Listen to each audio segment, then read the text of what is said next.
So guys, আমি ভেবেছিলাম এই নিয়ে মানে কোনো কিছু বলবো না, কিন্তু জিনিসটা এত পরিমাণে বাড়াবাড়ি হয়ে গেছে, এখন কিছু না বলে পারছি না।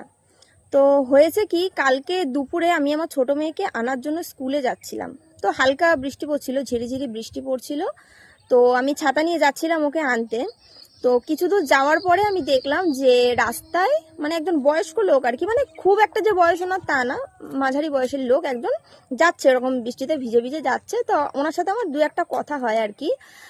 তো ওনাকে আমি জিজ্ঞেস করি যে এরকম ছাতা ছাড়া কেন বাইরে বেরিয়েছো, একটা ছাতা নিয়ে বেরোতে পারো না, তুমি তো ভিজে গেলে পুরো। তো উনি আমাকে বললো কি আমার ছাতাটা ভেঙে গেছে। তা আমি বললাম যে চলো, তুমি কত দূরে যাবে? আমাকে বলছে অটো স্ট্যান্ড অবধি যাবো। ঠিক আছে চলো, আমি তো অটো স্ট্যান্ডের ওখান থেকে যাব, তুমি ওখান থেকে অটো উঠে যেও। তো ওনাকে নিয়ে আমি যাচ্ছিলাম আর কি ছাতায়, উনিও যাচ্ছে আমিও যাচ্ছি।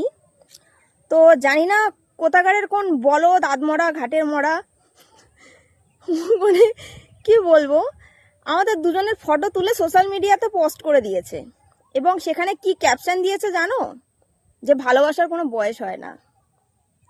মানে কি বলবো এখন।